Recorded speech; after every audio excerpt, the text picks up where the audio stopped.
Hair falls हैं वो काफ़ी वो हो रहे हैं। देखिए, आजकल पहले जो था हेयर फॉल की समस्या प्रायः 40 साल के ऊपर के लोगों में पाई जाती थी। पहले ऐसा होता था कि लोग 40, 45, 50, 60 की उम्र में हेयर फॉल से काफ़ी ग्रसित होते थे। एंड्रोजेनेटिक एलोपेशिया यानी मेल पैटर्न बाल्डनेस जिसमें गंजापना होता था, ये उस समय होना चालू होता था। आज मेरे पास ऐसे पेशेंट्स आ रहे हैं, ऐसे युवक आ रहे हैं जिनको ये प्रॉब्लम जो है वो 25 साल से ही इस प्रॉब्लम से ग्रसित हैं, 25 साल की कम आयु से। कुछ पेशेंट्स तो ऐसे भी हैं जिनको मैं देख रही हूँ और आश्चर्य का विषय बन गया है कि 15-16 साल के बच्चे जो हैं वो इस प्रॉब्लम्स को लेकर अपने पास मेरे पास में आते हैं। कई बार ऐसा होता है कि 15 साल के बालक के पिताजी के, नाना जी के सबके अच्छे बाल हैं, किंतु बालक भी इस प्रॉब्लम से ग्रसित है। ये वैसी बात हो गई कि जैसे पहले 50-60 साल में हार्ट अटैक्स आते थे, पर आजकल युवा पीढ़ी में हार्ट अटैक्स कॉमन है। इसका सिर्फ एक ही कारण हो सकता है कि हमारी जीवन शैली पूरे तरीके से बदल चुकी है। खाना, हमारा जो धन पान जो है, अन्न जो हम ले रहे हैं, जो भी खाना ग्रहण कर रहे हैं, जो वायु ग्रहण कर रहे हैं, वो पूरी तरीके से पॉल्यूटेड है पहले की अपेक्षा। जीवन शैली में भी काफ़ी बदलाव आ चुका है। जहाँ हम रोज़ 2 घंटे चलते थे पैदल, आजकल हम सिर्फ हमारा पूरी लाइफस्टाइल ही पूरी तरीके से सेडेंट्री है। तो ये लाइफस्टाइल के कारण, ये एनवायरनमेंट के कारण, ये हवा के कारण, प्रदूषण के कारण, और हम जो खा रहे हैं सबसे इम्पोर्टेंट चीज़ जो प्रदूषित खाना जो हमको मिल रहा है, उससे हमारी बॉडी पूरी तरीके से अफेक्टेड हो रही है। सो यह एकमात्र कारण है। बहुत से युवा जो है मेरे पास अपनी शादी की समस्याओं को भी लेकर आते हैं कि क्योंकि हमारा समाज ऐसा है कि सुंदरता, सौंदर्य का एक अलग ही महत्व है, और जब ये परेशानी से लोग ग्रसित होते हैं, उनको कई बार इन सब समस्याओं को से भी जूझना पड़ता है। ट्रीटमेंट्स अवेलेबल हैं, पर हाँ, जीवन शैली भी उतनी ही ज़्यादा महत्वपूर्ण है।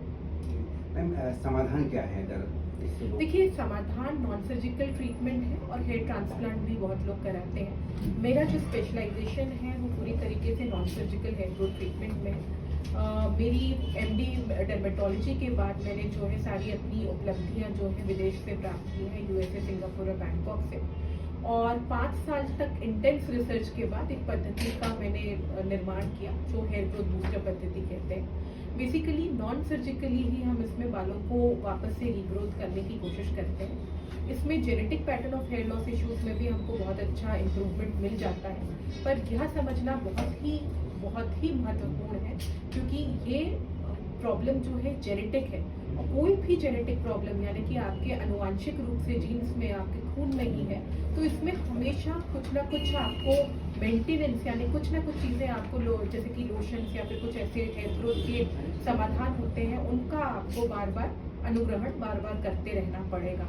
और जेनेटिक पैटर्न यानी कि अगर आनुवांशिक रूप से आपके पिताजी या मामा या चाचा या नाना या दादा में किसी में भी है, तो ये आपको बहुत पहले से ही इस चीज़ के लिए अवेयर होना बहुत ज़रूरी है ताकि आप इसका बहुत शुरुआत से ही ध्यान देना स्टार्ट करें। मेरे युवाओं से एक विनती जरूर रहेगी कि ज़्यादातर मेल्स जो मेरे पास ये बॉल्डनेस को लेकर कम एज में आते हैं और जिनकी फैमिली हिस्ट्री नहीं होती, उनमें बहुत सारे लोग स्मोकिंग जरूर करते हैं। तो स्मोकिंग एक ऐसी चीज़ है, स्मोकिंग तंबाकू जो बालों को बहुत बुरी तरीके से खराब करती है, तो इसको भी अवॉइड करना जरूरी है। पर हाँ, अगर हम इम्प्रूवमेंट की बोले और ट्रीटमेंट की बोले तो विदाउट हेयर ट्रांसप्लांट भी आजकल हम ये नॉन सर्जिकल ट्रीटमेंट से काफ़ी अच्छा इम्प्रूवमेंट एक्सपेक्ट कर सकते हैं। मैम आपका नाम बताइए। Doctor Stuti Khare Shukla, MD dermatologist, fellowship USA, Singapore and Bangkok. मेरे जो मेरे क्लिनिक्स हैं, मैंने 5 क्लिनिक्स का निर्माण किया हुआ है, जो कि मेरी मुख्य शाखा जो है मुंबई में है, हैदराबाद और नागपुर में है, और एक जबलपुर में भी है। ये जो ट्रीटमेंट में की मैं बात कर रही हूँ, हेयर ग्रोथ बूस्टर ट्रीटमेंट, इसको हाल ही में एफडीए अप्रूवल भी मिला गया है और कई अवार्ड्स में इंटरनेशनल और नेशनल अवार्ड से इसको पूरी तरीके से नवाजा भी गया हुआ है।